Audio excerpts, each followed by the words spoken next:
This is September the 21st, 2022, and this is the interview of B. Hubbard. This is Mary Burrs, and I will be the interviewer for B's discussion today. Hello, B. Hi, Mary. I know you for many years. And we don't count anymore. No, we don't, but it's been, and each one has been a great year. Oh, thanks. Thanks. It's my honor. B, there are so many things to talk about, and so much you have enlightened me so much just on the idea of a multidimensional legal education and all the possibilities of legal education. And you certainly are the person who can talk about that the best. But there's so much to talk to you about. And before we get into that, I want to ask you about your growing up years, because they were remarkable in themselves. Well, I grew up in Hong Kong and went to Sacred Heart School. It's run by Italian nuns. And but we were more like under the old Chinese system. Everything is by memory. And so, you know, the position of the teacher is right below God. So, you know, you did whatever the teacher said. And so I really didn't fit in very well in that environment. And of course, you know, I did excel in school, but I did not. I mean, teachers just did not at that time like to be asked questions. And I guess I just asked too many questions. And, but I'm just so glad I found my profession in the United States, where I'm being rebellious is a must. I think that's wonderful. Being an independent thinker, and you found a place for independent thinkers, didn't you? And I find a way to challenge people in a respectful way. Yes, yes. Mm-hmm. And I guess that was difficult in your schooling years. It was very difficult. It was very, very difficult. But then, you know, I was telling you, I was so, you know, the person that had a lot of impact on me was your president, JFK. John Fitzgerald Kennedy. Yes. And, you know, I still remember when he was inaugurated, I was in Hong Kong. And, you know, he asked not what your country can do for you, ask what you can do for the country. You know, that doesn't make any difference. But the following sentence, he said, "My fellow citizens of the world, ask not what America will do for you, but what together we can do for the freedom of man." I just thought, wow, I want to go to that country. And you did. And I did. And so let me tell you, this is the best country as far as I'm concerned, because, you know, in Hong Kong and like other Asian countries, who you know determines your future, but not in the United States. It's a meritocratic country. It's based on what you do, based on the merits of your work. That's a wonderful opportunity, isn't it? It's just the most wonderful opportunity. And isn't it amazing that as a young girl that you understood that? Mm-hmm. I guess I was just rebellious in my own way. Well, I don't know. Maybe the flip side for being rebellious, maybe the other side of the coin, is looking for opportunity. Yeah. And I just, you know, I'm just so thankful I came to the United States, and my including my profession, has been so good to me. You did not leave your Chinese culture behind, though, did you? No. And you are still fluent in both Cantonese and Mandarin. And as a matter of fact, you have used yes that in your skill. We'll get to that in your practice. We'll get to that. Okay. But I just think it's very interesting that you brought a lot to this country when you came. How old were you when you arrived? I was 19. And then what? What did you do? And after college, I went to, I applied, I was accepted at Vanderbilt Graduate School in biostatistics. But I graduated early, so I was able to get a job with the ophthalmology department as a lab assistant, and so and then I went and did my biostatistics. I did not finish it. I married. I had to go to work, and then after my husband got a job, I went to law school. We're getting ahead, but I love the way you've just summarized a lot. As a matter of fact, you had mentioned that you had gone to college. Was that in this country? Yes. Where did you go? Siena College in Memphis. And what did you major in?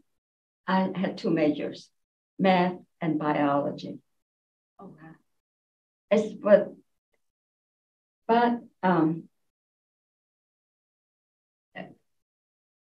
College was not difficult for me. And so I finished in 3 years, and I came to Vanderbilt. And then worked in the graduate program in biostatistics. Mm-hmm. And on the side, I was working in the lab. Okay. In medical.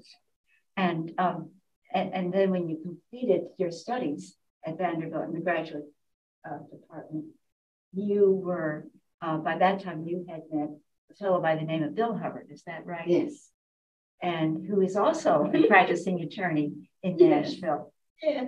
What a power couple this is. Oh, no. No. But how did you and Bill meet?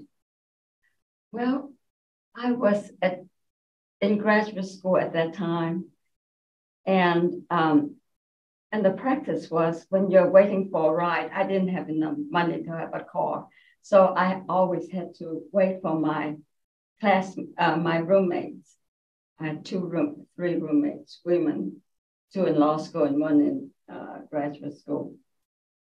And I was waiting for a ride, and the practice is you don't sit around somewhere to wait for a ride. You just go to class. And I went to the class where my roommate was, and sat right next to Bill Hubbard.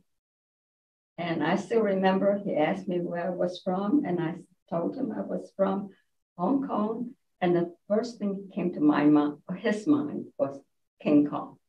Has never heard of Hong Kong. So, but evidently it took. Huh? Evidently, it all took because yes. You and he eventually were married. Yes. And have 2 amazing daughters. Yes. And one teaches at Vanderbilt. Oh my. Economics. And economics. Mm-hmm. Oh, that's excellent. But they're both remarkable young yes, women. and the other one's a lawyer, but she has a young child, so she's taken some time off. Yes. Raising the kid. Yes. Mm-hmm. But there's more to come. More to come for them in life. More to come. Yes. Yeah. So you decided to go to law school. What led to law school? I know we've talked about this before, but what brought you to the decision to apply to law school?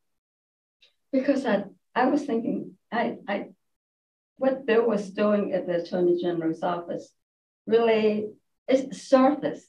At that time he was really serving, yes, the government, yeah, the people.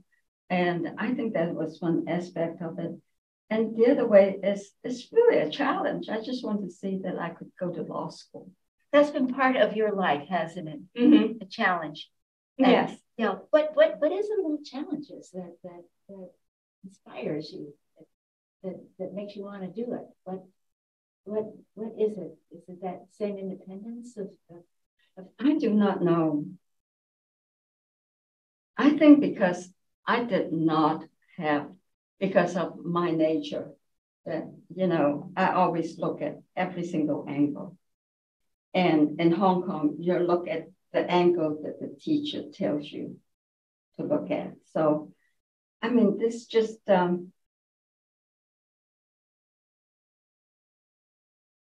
it's your nature. Yes. As a matter of fact, I was really more prepared for like medical school. But one thing that the real reason I didn't go to medical school is cultural. Oh, as when we were growing up, we say, to this day, I cannot stand to look at a dead body.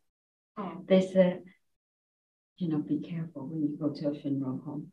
The person may pop up. Oh my goodness. Oh, that's what I was when I was growing up. Wow. But you went to law school. Mm-hmm. And what did you think of law school? How was it for you? I thought it was liberating. What way? It's that it gives you confidence to do what you want to do, really. Yes. Did you have any ideas of what you wanted to do after law school while you were studying, or did all that come? No. Well, after law school, I spent some time with the federal government, and it was a really, really good job. I was with the National Labor Relations Board. Okay. And I was I do not know.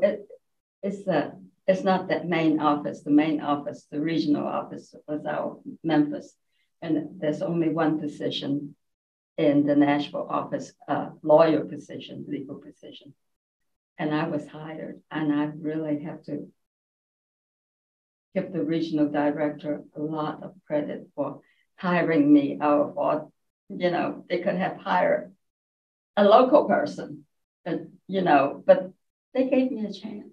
Isn't that wonderful? It's wonderful. Yes. That's why I'm saying that you can find, it's a meritocratic. But apparently I did well enough in law school with them to give me a job, the federal government, because, at that time, I was not even a citizen yet. I was a permanent resident, and I could work for the federal government. Yes. I could not vote, but that's just about the only thing. So I just think this is the most wonderful country. You had mentioned to me one of the professors at Vanderbilt that you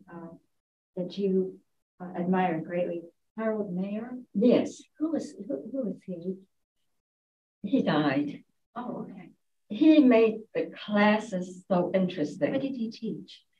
He taught international law, European community at that time. Instead of European Union, it's European community. Okay. And there was another course but he just made the class so interesting. And it's just it was a wonderful class. Isn't it?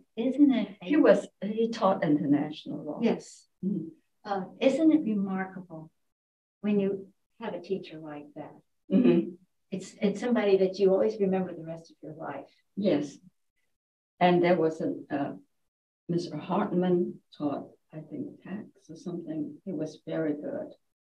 We just had a lot of good professors at Vanderbilt Law School. And I cannot say enough good things.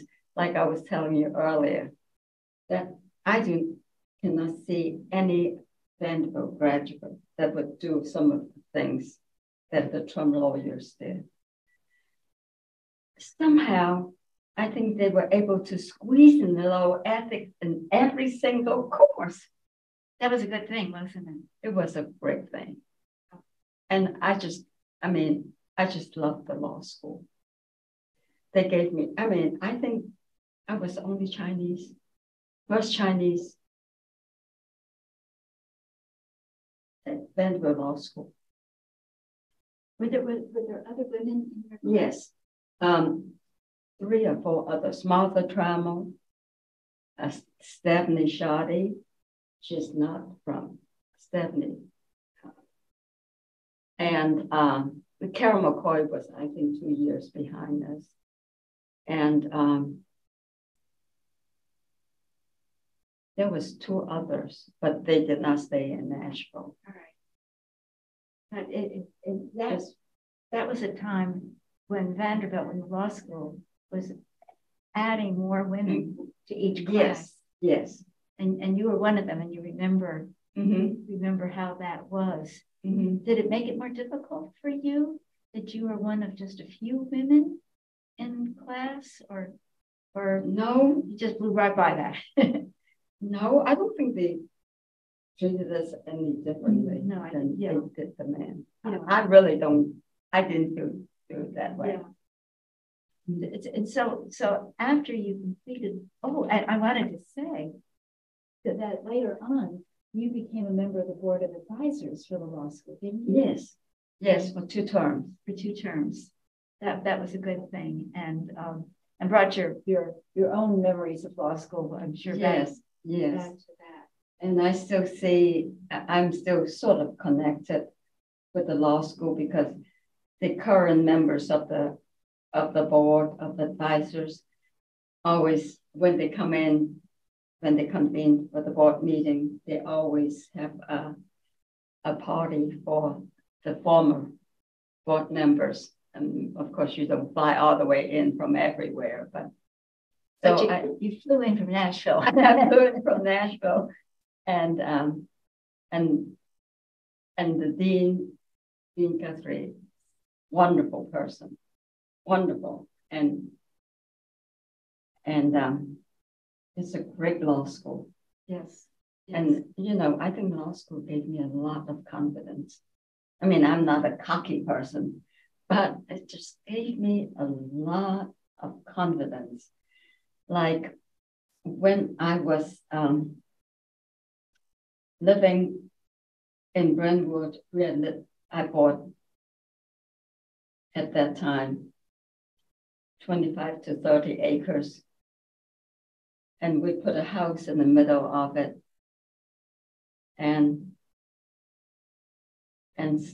but it was developed right next to me. So I thought, you guys, if you can do it, so can I. I'm a person from Hong Kong. I've never done anything but practice law. But you know what? Law school really guided me. I wanted to do it. My husband said, fine. And he said, if you go bankrupt, that's fine. Well, lawyers go bankrupt all the time. We'll survive. And so what I did was I took it like a legal project. I went to the city of Brentwood. I met with the city manager. For some reason, he was just so helpful to me. And I wanted a subdivision where I could have sewer and fire protection. And the property I had was outside of the city of Brentwood. And so I had to get it annexed in the city of Brentwood. And because you have to see the subdivision, it's not on the plain, flat land. It has a lot of hills and valleys, and so I had to, land utilization is an acre per a lot, but I have it rezoned to be called OSRD, Open Space Residential Development. That means land utilization is an acre, but you can, the actual lot could be smaller and leave the common areas. So leave the difficult part as common areas for the enjoyment of the subdivision. So I did it. I just went before the city commission. I got it annexed into the city of Brentwood. I went before the planning commission and have it declared to be an open space residential development. And so I developed this subdivision called Arden Woods. And I brought the sewer up the hill. And I did it right because I put all the utilities underground. So there, you know, in hurricane, there are no, you know, power line you need to worry about. Right. And it's called Arden Woods of Brentwood. You know, this is very interesting to hear you say this because it was a big accomplishment, wasn't it, Big, to do that? Well, it was, to me, I didn't feel like it was that big. It was just a project. Yes, yes. But, you know, looking back, it is pretty big because do you think that your legal education came into play? Absolutely. How so? My legal education gave me the confidence. Mm-hmm. Mm-hmm. Yes, I can do it. Yes, and putting the pieces together. Mm-hmm. Probably that was something that you learned from the analytical aspects of your legal education. And when I was with the labor board, we had a lot of cases against DuPont. Mm-hmm. And so I dealt with just a handful of lawyers in town. I dealt with Bill Osher and Russ Morris. Russ Morris is no longer with us. Mm-hmm. And Charleston Hampton White. Mm-hmm. Oh, yes. And who's no longer with us. He was at Cornelius and Collins, I think. Yes. And then on the labor side, I dealt with Cecil Brandstetter. Oh my. And George Barrett. These are names that are legend. But you know, it's a wonderful practice with the National Labor Relations Board. I learned how to leave no stone unturned. You did a lot of investigations with the labor board. Yes. And so when DuPont and Madison and they spun off and split it into two and sold one side, the other side hired me in as their local counsel. All right. So at that point you were working for DuPont. And for the successor to the DuPont. Okay. Sure. Yeah. And I was traveling a lot. I mean, because we were looking for, not as a competitor of DuPont, because you cannot compete with DuPont. So we had to find new markets in Europe. So yes. I was gone a lot. Oh, you did a lot with your after law school. That's remarkable. Not that much here in Nashville, mm-hmm. but and I just dealt with just a handful of people. Bill Osher, Russ Morris, Charles Hampton White on one side, and George Barrett and Cecil Brandstetter on the other side. You also were involved in a number of joint ventures. Is that right? That was on myself in 1996, I think. Well, whatever it was, my younger daughter went to Columbia. And when I wrote the last tuition check, I said, this is my chance. So I took 6 months off and went to Beijing and worked in a Chinese law firm. How was that for you? It was really great. I mean, at that time, it was not, opened up yet. And the president at that time was a guy, he wasn't much taller than I am. His name was Deng Xiaoping. And, he was encouraging the opening up of China. And he said, it's glorious to be rich.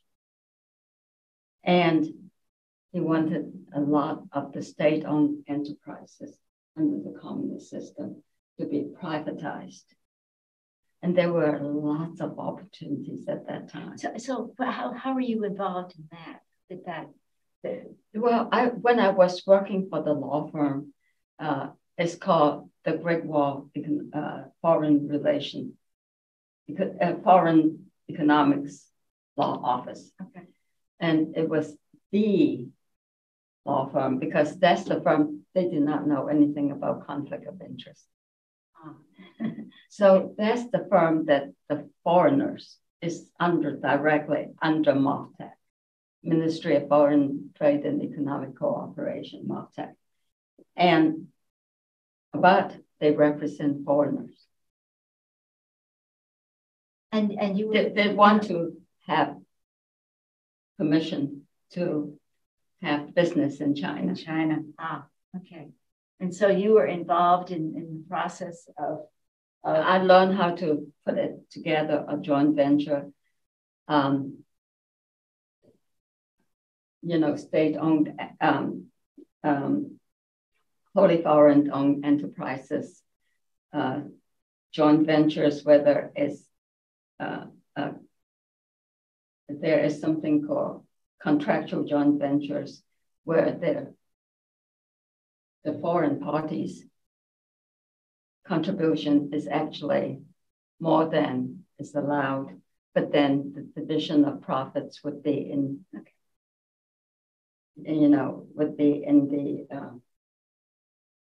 the proportion of contribution, investment.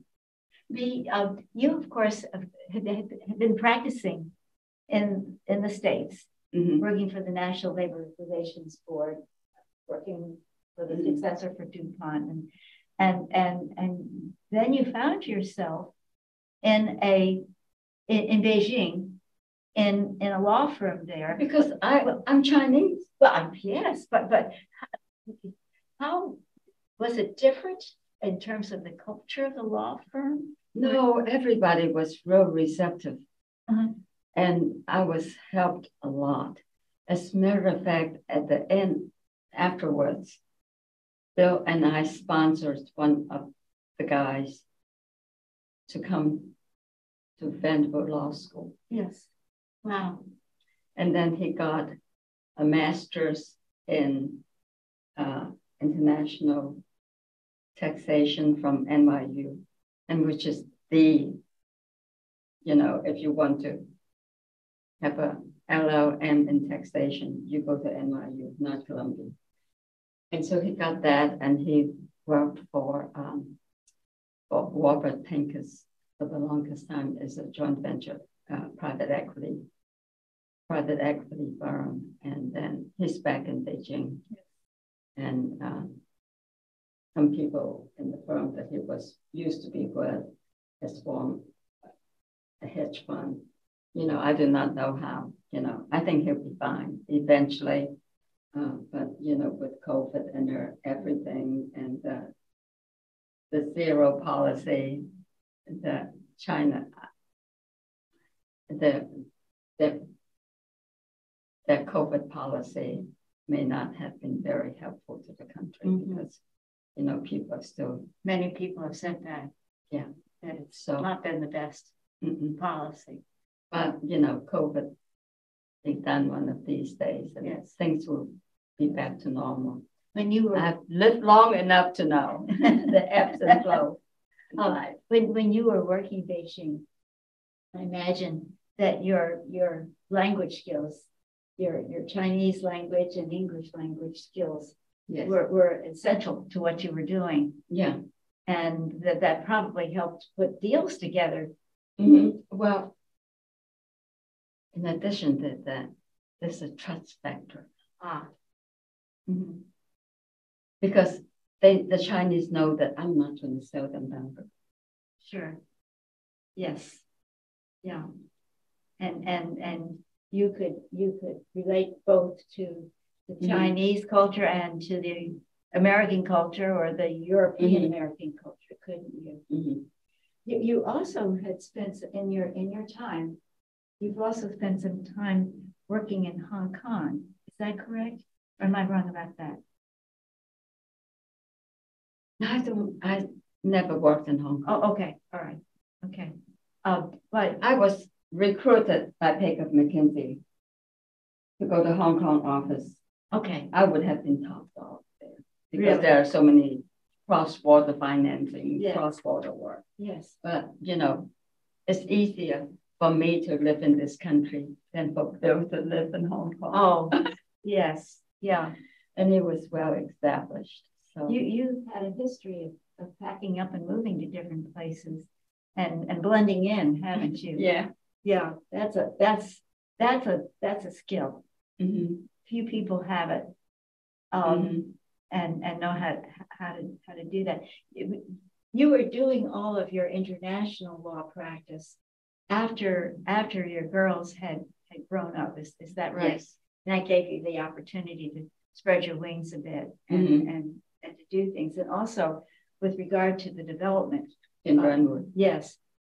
You have mentioned and you have told me about what you call how multidimensional legal education is. Yes. And tell me, explain what you mean by that. Is that you can do so much more than just practice of law, going to a law firm, answering to partners, doing whatever.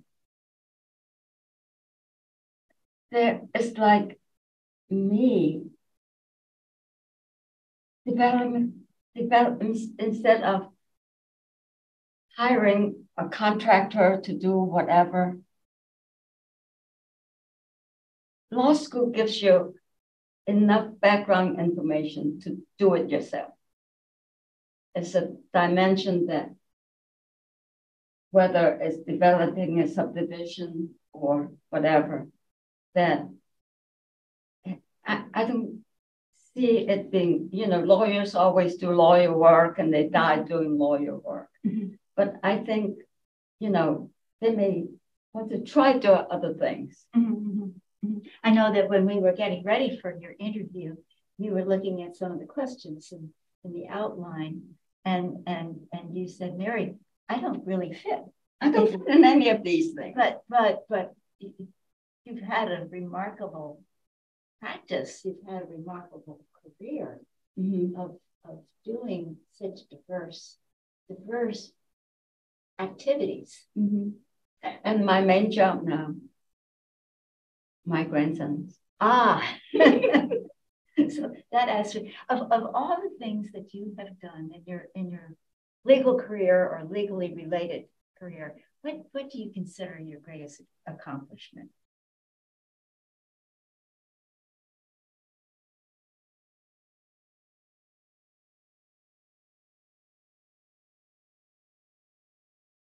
I was able to help some Chinese people to experience the legal education in this country because I believe in the rule of law.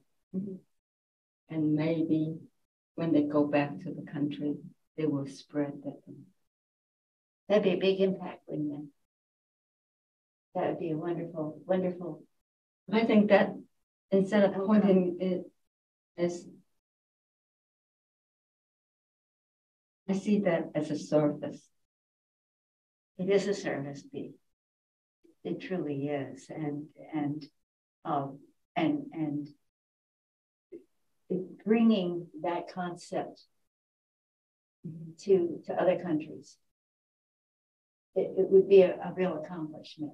Mm-hmm. We think of the rule of law and we just accept it. We expect it.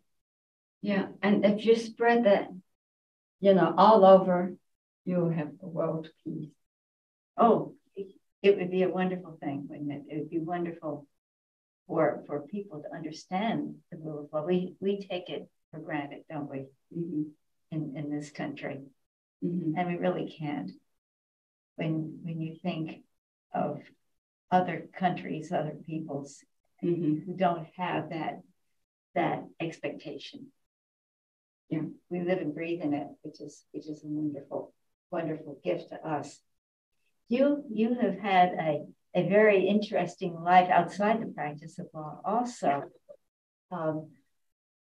I believe that you now, you and Bill, also live part of the time up in Canada, in British Columbia. Is that right? Yeah. Yes. All my children and grandchildren, they like to ski, and we discovered this place, and it's called Red Mountain, and it's just getting bigger and bigger.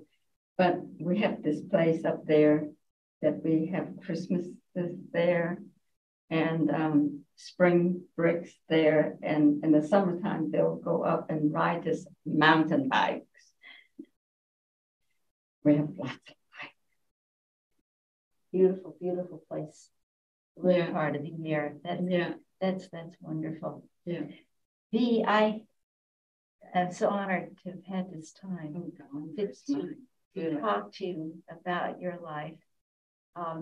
It was a life of a lot of challenges, and you speak of it very graciously, but it's in my second language. And yes. Yes. I do not know which one is my first language anymore. Well, but you speak of all of this, but it came with hours of hard work, hours, days, years of hard work, and a wonderful conviction that it was all worthwhile. Wonderful husband that's so supportive of all my projects. Well, you are an example to all of us. So thank you so much for this time. Oh my goodness. We are is so fortunate to have your interview as part of the Oral History Project. Oh, thank you, Mary. And as I spoke, I thought of all the people who will listen to your words and who draw inspiration from them. So thank you, B. Oh, you're so welcome, Mary. It's truly mine. We will stop here and